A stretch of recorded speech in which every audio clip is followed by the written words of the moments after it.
माँ को कैंसर की बीमारी हुई थी, केवल एक बभूति से मिटा देना। तुमने हमारा काम किया है और हम तुम्हारा काम नहीं कर पाए, उस दिन बेटा तुम हमको और हमारे मिशन को छोड़ देना, ओपन हार्ट सर्जरी करना पड़ेगा। चिंता मत करना, आपको कोई नहीं होगा, गुरुजी आपके साथ हैं। ऐसा लगता था कि ये वंदनीय माता जी जगदम्बा भवानी है।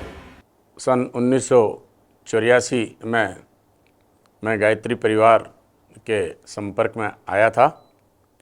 मेरी माँ को कैंसर की बीमारी हुई थी और मुंबई में उन्हें 40 से ज़्यादा रेडिएशन दिए थे। उसके बाद में वो बीमारी रिकरेंस हुई थी। फिर डॉक्टरों ने मना कर दिया था कि अब इस बीमारी का कोई इलाज नहीं है।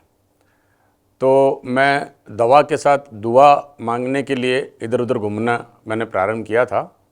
मेरे एक मित्र के साथ हम लोग जयपुर गए हुए थे और जहाँ जो मिलता उससे मैं पूछता कि कैंसर का कहीं कोई इलाज है, कहीं कोई साधु महात्मा हैं जो ऐसी कोई दया कर दें, आशीर्वाद प्रदान कर दें जिससे मेरी माँ को कैंसर मिट जाए। तो वहाँ जयपुर में हम सचिवालय में थे और मैंने किसी से पूछा तो उन्होंने कहा कि हरिद्वार में शांति कुंज करके स्थान है जहाँ पर गायत्री परिवार का बहुत बड़ा केंद्र है और वहाँ पर गुरुजी और माताजी केवल आशीर्वाद देते हैं और कई लाइलाज रोग भी ठीक हो जाते हैं। तो हमारे पास उस समय पैसा नहीं था, पर मेरे मित्र के हाथ में घड़ी बांधी हुई थी। वो घड़ी हमने 150 रुपये में वहाँ बेच दी और फिर हम यहाँ हरिद्वार आए। और उस समय गुरुदेव से तो मुलाकात नहीं हो पाई, लेकिन परम वंदनीय माता जी से समय ले करके और हम ऊपर में मिलने को गया। तो माता जी को ये वर्णन करते करते मैं बहुत फुट फुट करके रोया।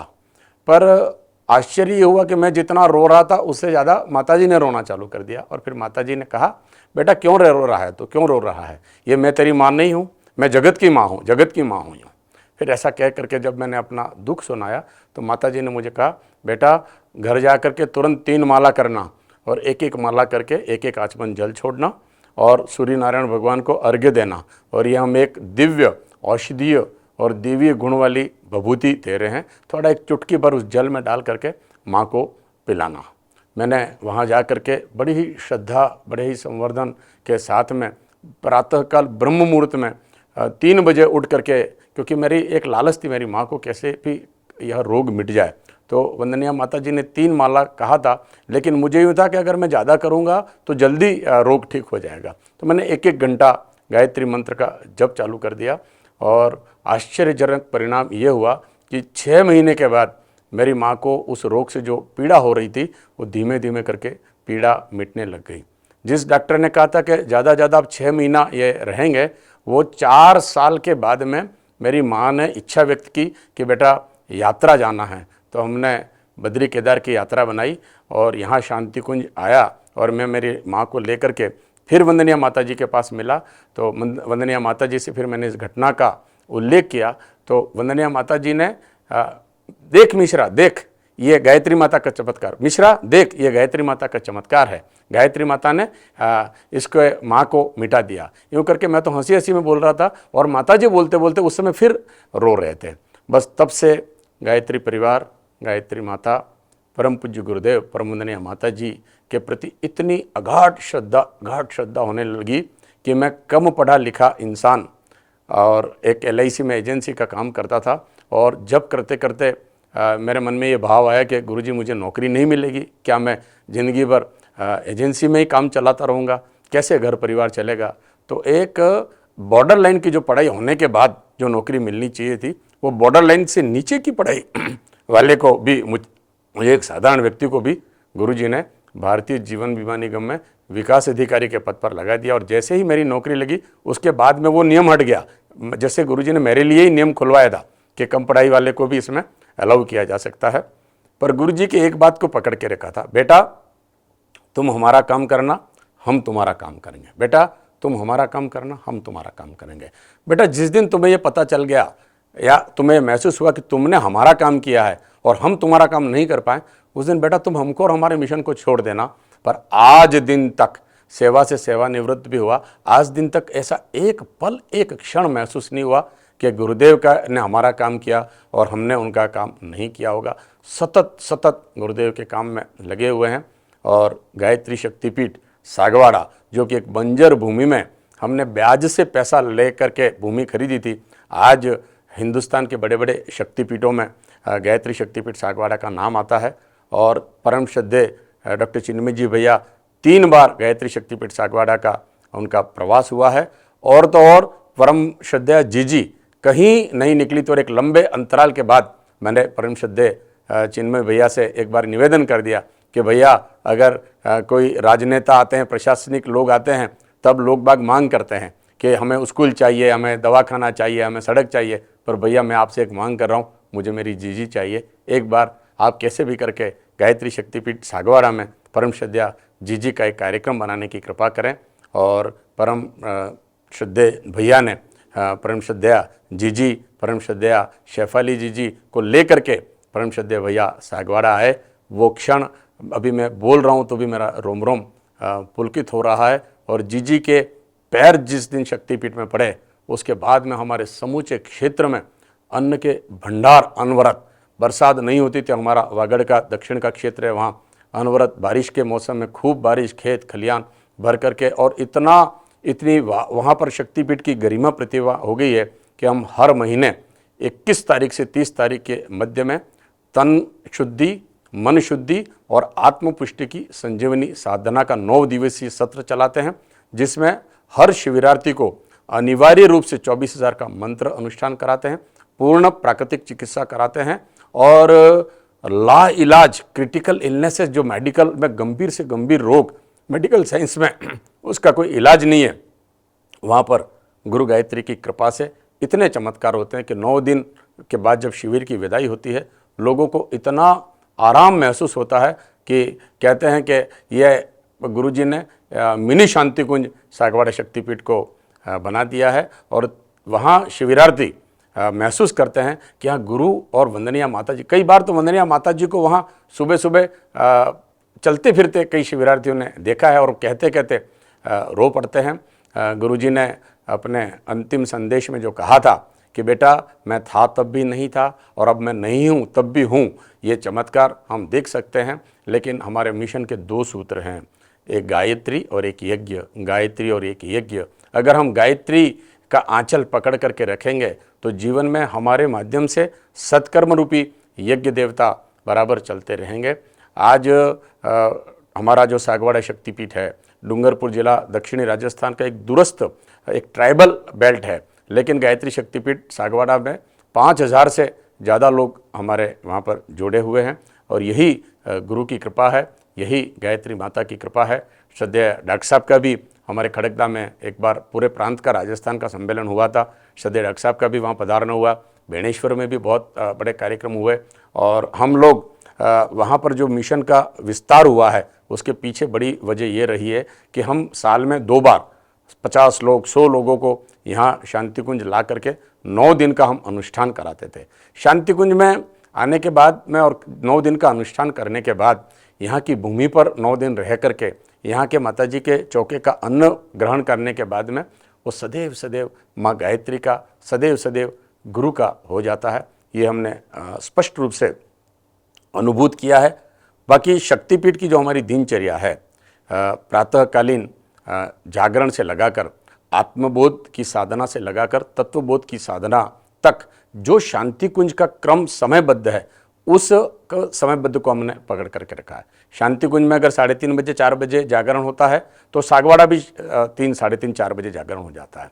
यहाँ 6 बजे नादियों का धुन शंख बजता है तो सागवाड़ा भी बजता है। तो इतने बड़े एक चार्जर जनरेटर के साथ में एक पिन में हमने एक छोटी सी पिन को इन करके रखा है, जिससे यहाँ की चेतना वहाँ बराबर आशीर्वाद रूप में हमको सतत प्राप्त होती रहती है। ये हम सबका बड़ा ही परम सौभाग्य है कि भगवान श्री राम ने अयोध्या में जन्म लिया, भगवान श्री कृष्ण ने ब्रज में जन्म लिया और अयोध्या, अवध और ब्रज का उद्धार किया। लेकिन परम पूज्य गुरुदेव ने तो संपूर्ण युग निर्माण करने के लिए जन्म लेकर के आज एक विश्व निर्माण, युग निर्माण का जो आंदोलन चल रहा है, उसको परम श्रद्धेय डॉक्टर चिन्मय भैया ने इस योजना को अभियान रूप में, आंदोलन रूप में परिवर्तित करके दिन रात जो मेहनत करके प्राण प्रण से जो जुड़े हुए हैं वो हम सब के लिए एक बहुत बड़ा उदाहरण साबित हो रहा है। और हम सब क्षेत्रवासी ये महसूस कर रहे हैं कि ये जो अखंड ज्योत 1926 से प्रज्वलित होकर 2026 में जिसके 100 वर्ष पूर्ण होने जा रहे हैं, परम वंदनीय माता जी की जन्म शताब्दी के 100 वर्ष पूर्ण होने जा रहे हैं, बहुत बड़े चमत्कार होने वाले हैं। और गुरुजी ने कहा था, बेटा तुम हमारा काम करना, हम तुम्हारा काम करेंगे। हमने भगवान का काम किया। गुरुजी ने एक बात कही थी, बेटा जो हमने भगवान का काम किया, बेटा हम भगवान तो नहीं हैं, लेकिन जो भगवान का काम करता है वो भगवान से कम नहीं होता, और हमने भगवान का काम किया। और ये भगवान बनने की एक अंश की छूट हम बेटा तुमको भी दे रहे हैं। तुम भगवान का काम करना। हम कौन है? हम भगवान नहीं, लेकिन जो भगवान का काम करता है वो भगवान से कम नहीं होता है। घटनाएं तो बहुत घटित हुई हैं, इतनी घटनाएं घटित हुई हैं कि मैं आपको क्या निवेदन करूं।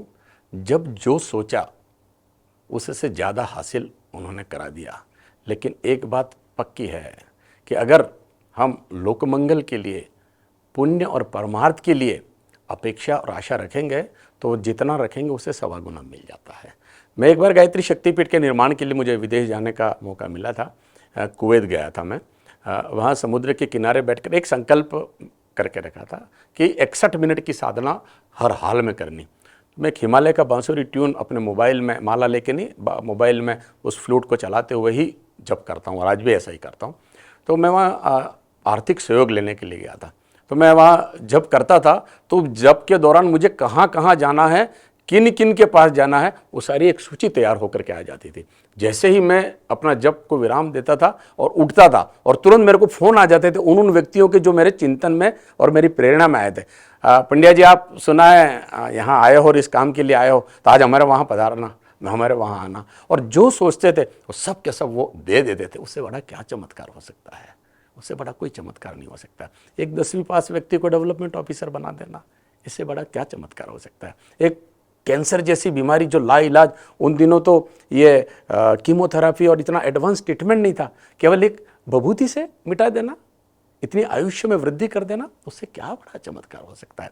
और आज भी मैं आपको ये कह सकता हूँ, 9 साल का गायत्री शक्तिपीठ सागवाड़ा है, 9 साल का। लेकिन अगर कोई आकर के देखता है तो कह नहीं सकता कि 9 साल का है। 9 साल के शक्तिपीठ में भगवान प्रज्ञेश्वर मंदिर, भगवान हनुमान जी का मंदिर और माँ गायत्री के मंदिर पर स्वर्ण शिखर चढ़े हुए हैं। 7 ऋषि वहाँ पर विराजमान हैं। लेकिन हमने शांति कुंज के अनुशासन को आज दिन तक एक सेकंड, एक पल इधर या इधर नहीं हुए। रोज यज्ञ नारायण भगवान को शुद्ध गोघृत एक पूरा कटोरी भर करके स्वाहा स्वाहा करते हैं। एक कटोरी भर के गाय के दूध का खीर बनाते हैं, पायस बनाते हैं, और माँ महालक्ष्मी माँ को स्वाहा स्वाहा करते हैं वहाँ। बस ये जब स्वाहा हम करेंगे तो उधर से कई गुना वापस स्वाहा करके हमारे पास में लौटता है। ये भगवान श्री कृष्ण का अकाट्य बो और काटने का सिद्धांत है, वो हम साक्षात देख रहे हैं। और गुरुजी के बारे में तो क्या कहूँ, गुरुजी तो श्वास श्वास में नजर आते, ये अनुभूत होता है। लेकिन हो सकता है अगर हम कोई उस दृष्टि से कि नौकरी मिल जाए, पद प्रतिष्ठा मिल जाए, धन धान्य मिल जाए, गुरुजी वो भी देते हैं। वो गुरुजी ने तो जीवन भर दिया ही दिया है। लेकिन बार बार अगर हम मांगते चले जाएंगे ना, तो हो सकता है वहाँ कहीं निराश होना पड़ेगा। लेकिन अगर पुण्य परमार्थ के लिए, लोकमंगल के लिए, युग निर्माण योजना के लिए, विचार क्रांति अभियान के लिए अगर हम कुछ करेंगे, कहेंगे, तो वो 1000% मिलना। मुझे व्यक्तिगत जीवन में कई बार ऐसा अनुभव, कई बार ऐसी अनुभूतियाँ मेरे को हुई है। 30 दिसंबर को 9 दिन का सागवाड़ा में शिविर समाप्त हुआ, और मेरे को थोड़ा वॉकिंग करते हुए थोड़ा श्वास फूलता था, क्योंकि 2007 में मेरा एंजियोप्लास्टी में 2 स्टंट लगा हुआ था। उसके बाद में मैंने थोड़ा सा दवाई को इरेगुलर किया। तो 1 तारीख को मैं थोड़ा सा श्वास में दिक्कत है तो मैं दिखाने को चला जाऊं करके मैं अहमदाबाद डॉक्टर के पास गया। तो उन्होंने मेरा इको वगैरह सब किया, फिर एंजियोग्राफी किया। एंजियोग्राफी करके डॉक्टर ने मुझे पूछा कि आपको अटैक नहीं आया है क्या कभी भी? मैंने कहा नहीं, मेरे को अटैक नहीं आया है। क्यों डॉक्टर साहब, क्या हुआ, ऐसी क्या बात है? तो डॉक्टर साहब बोले कि आपके तो एक मेन आर्टरीज में तो 90% ब्लॉकेज है और 2 में 70% ब्लॉकेज है। तो आपको कभी अटैक नहीं है? मैंने कहा अटैक नहीं है, मैं तो 220 किलोमीटर अपनी गाड़ी ड्राइव करके आया हूँ और आपके सामने खाली दिखाने के लिए आकर के बैठा हूँ। नहीं, आपको मेजर प्रॉब्लम है यूँ। तो मैंने पूछा तो फिर क्या करना पड़ेगा? तो ओपन हार्ट सर्जरी करना पड़ेगा। तो मैंने कहा कब कराऊँ? तो उन्होंने हंसते हुए कहा अटैक आए उसके एक दिन पहले करा देना यूँ। मैंने कहा ये तो बड़ी अजीब बात है। मैंने कहा तुरंत भर्ती करो। और मैं चलता चलता गया था, गाड़ी ड्राइव करके गया था और मेरा 4 तारीख को सर्जरी हुआ। और अब चमत्कार मैं बताता हूँ आपको। 4 तारीख को सर्जरी हुआ, 3 बाईपास बने मेरे, और मुझे ऐसा लग रहा था कि शायद अभी सर्जरी से मैं बाहर नहीं आ पाऊँगा। लेकिन 4 तारीख को सर्जरी हुआ और 6 तारीख की रात को कोई आता है और मेरी छाती को ऐसे ऐसे करके दबा रहा है, और ऐसा मुझे लग रहा था कि कोई मुझे प्राण प्रदान कर रहा है, कोई मुझे प्राण प्रदान कर रहा है। और 7 तारीख को जब मैं मुझे आईसीयू से जनरल में शिफ्ट किया, मुझे महसूस ही नहीं हुआ कि मेरा इतना बड़ा मेरा सर्जरी हुआ है। इन बिटवीन श्रद्धे भैया का भी मेरे को आश्वासन रूप में एक फ़ोन भी आ गया, और आज 4 जनवरी के बाद में 7-8 महीना हुआ है, और उसी रफ्तार से, उसी श्रद्धा भावना से गुरु कार्य कर रहा हूँ। ऐसा ही मेरे को कोविड में हुआ था, मेरे को सीवियर कोविड हो गया था। सिटी स्कैन में मैक्सिमम सिटी का स्कोर 25 होता है, तो उसमें मैं मेरिट लिस्ट में आया था, 25 में से 25 का मेरा स्कोर बन गया था। उसमें सीआरपी टेस्ट भी मेरा 200 से अब चला गया था। 1 महीना में हॉस्पिटलाइज रहने के बाद में डॉक्टर ने मना कर दिया कि अब आपको रेफ़र होना पड़ेगा। फिर मैं अहमदाबाद जा रहा था। गुजरात की सीमा पर जैसे ही हमने गाड़ी रोका, नर्सिंग स्टाफ वगैरह को नीचे उतरना था, और मैं गाड़ी में रो रहा था बैठे बैठे कि अब मैं वापस नहीं आऊँगा। और श्रद्धे भैया का फ़ोन आ गया, मामा जी आपको तकलीफ है, ऐसा सुना है मैंने, आप अहमदाबाद जा रहे हैं, चिंता मत करना, आपको कोई नहीं होगा, गुरुजी आपके साथ हैं, गुरुजी आपके साथ हैं। बस वो फ़ोन पे बात होना, फ़ोन कटना, 50% तुरंत मेरे को ठीक हो गया। और 100 किलोमीटर 150 किलोमीटर आगे सफ़र किया और अहमदाबाद के हॉस्पिटल में एडमिट हुआ। उस दिन से मेरे को कोविड का खांसी समाप्त, कोविड का फीवर समाप्त, और 10 दिन के बाद में मैं एकदम ठीक होकर के वापस आ गया। ये 2 मेरे जीवन की ऐसी घटनाएं घटी हैं जो मुझे मरणासन से उठा करके गुरुजी ने वापस गुरुजी के काम के लिए वापस पुनर्जन्म दिया है। उस पुनर्जन्म को मैं महसूस करता हूँ। अब तो हर क्षण, हर पल, हर श्वास गुरु कार्य में कैसे लगी रहे, इधर उधर हम ना हो और लगी रहे, बस यही गुरु गायत्री माँ से हम प्रार्थना करता हूँ। अगर हम श्रद्धा से काम करते हैं तो परेशानी नहीं आती, बिल्कुल परेशानी नहीं आती है। जब मैं भूपेंद्र पंड्या बन करके अगर काम करने के लिए जाता हूँ तो हो सकता है परेशानी आ सकती है, लेकिन मैं गुरु का प्रतिनिधि, गुरु का निमित्त मात्र बन करके जाता हूँ, और गुरु और गायत्री बस 2 बात करता हूँ। हमारे गुरुजी कौन, हमारे गुरुजी ने क्या किया, हमारे गुरुजी ने ये गायत्री कैसे विश्व माता बना दिया, उसका हमको वर्णन करना पड़ता है। और ये हम वर्णन करते हैं। हमने एक प्रवचन का अपने तौर तरीके से अपनी भाषा में एक प्रवचन का एक पैम्पलेट बना करके दिया। गुरुजी ने 24 लाख के 24 महापुरुषण करके, ये जो गायत्री ब्राह्मणों की कामधेनु थी, जब गायत्री और गुरुजी का साक्षात्कार हुआ, गुरुजी ने एक ही मांगा, हे माँ तुम ब्राह्मणों की थी, आज से विश्व माता बन जाओ। इसीलिए ये विश्व की माता आपके घर पर आई है। तो लोग बड़े प्यार से सुनते हैं। फिर गायत्री को हम कहते हैं पारस है, कल्प है, कामधेनु है।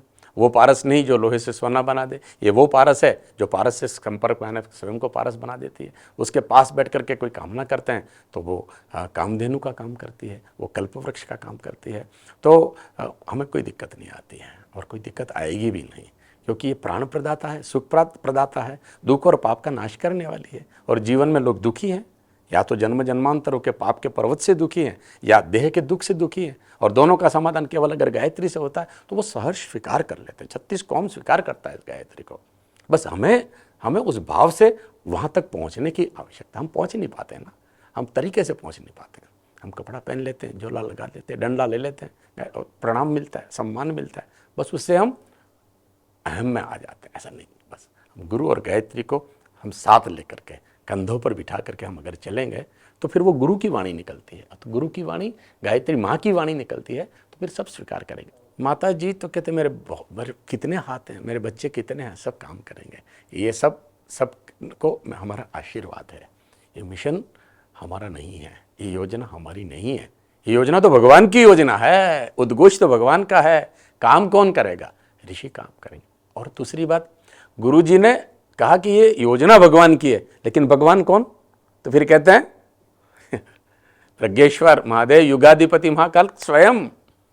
ये तो गुरुजी तो हमेशा अपने बच्चों को और भगवान को भी श्रेय गुरुजी ने दे दिया। योजना भगवान की है, लेकिन स्वयं भगवान का उद्घोष है, हमको तो केवल काम करना है। अर्जुन ने किया वैसा काम करना है, पर अर्जुन ने थोड़ा संदेह कर दिया था काम करने में, इसलिए बोलो अर्जुन भगवान की जय नहीं हुआ, अर्जुन चालीसा नहीं बना। काम हमको गुरुजी का पवन सुष्य हनुमान जी महाराज बन करके हमको करना पड़ेगा। करिष्ये वचनम, तब दिक्कत कोई नहीं आएगी। और ये अभी जो दिख रहा है, चाहे यूक्रेन रशिया का युद्ध देखें, बांग्लादेश की घटनाएं देखें, या नाना प्रकार के जो युद्ध देखें, ये तो सारे गुरुजी की भविष्यवाणियाँ है। देश विदेश, देश देशों के युद्ध होंगे, गृह युद्ध भी हो जाएगा, तो कोई अतिशयोक्ति नहीं।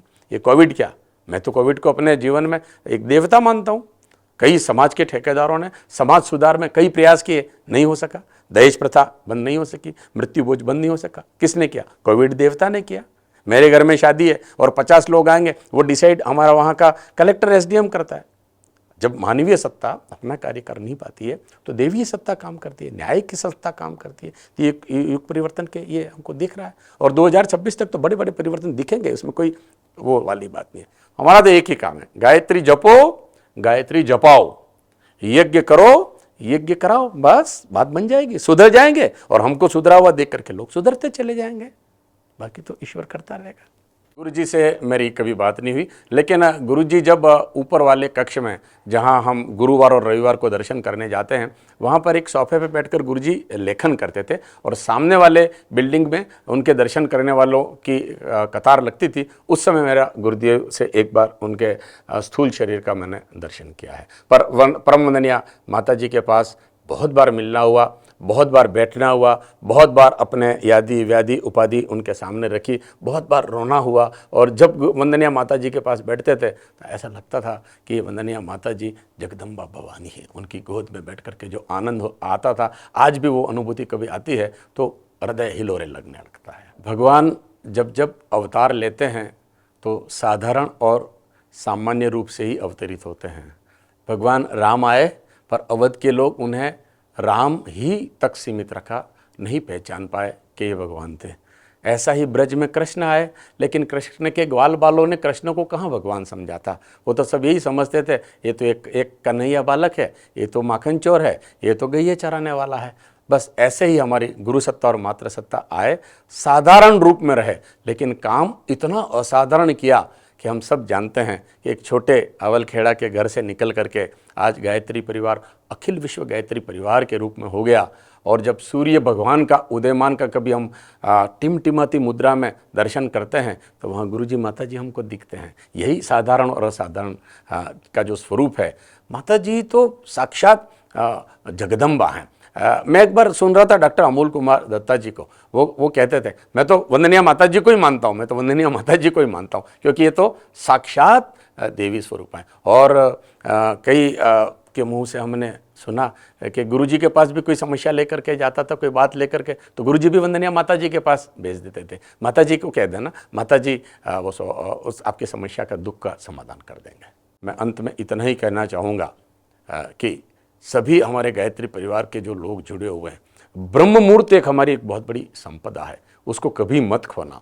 बस अगर आलस्य प्रमाद आए तो दोपहर में 1 घंटा 2 घंटा सो जाना, लेकिन ब्रह्म मुहूर्त में अगर जागरण हो गया और हम गायत्री गुरु का स्मरण कर लिया, तो गुरु जी की चेतना हमारी चेतना से कनेक्ट हो जाएगी, और कनेक्ट होने के बाद हमारा कनेक्शन सतत बना रहेगा और हम निहाल हो जाएंगे। और आने वाले समय में जब नई कलम, नई स्याही और कोरे कागज पर एक नया इतिहास लिखा जाएगा, तो गुरुजी उस इतिहास में हमारा नाम अंकित कर देंगे। जैसा गीत गिलहरी, ग्वाल बाला और बौद्ध के भिक्षुओं का नाम आज वर्णन में आता है, वही श्रेय सौभाग्य हम सबको मिलने वाला है। सबको प्रणाम। जय गुरुदेव, जय गायत्री माता।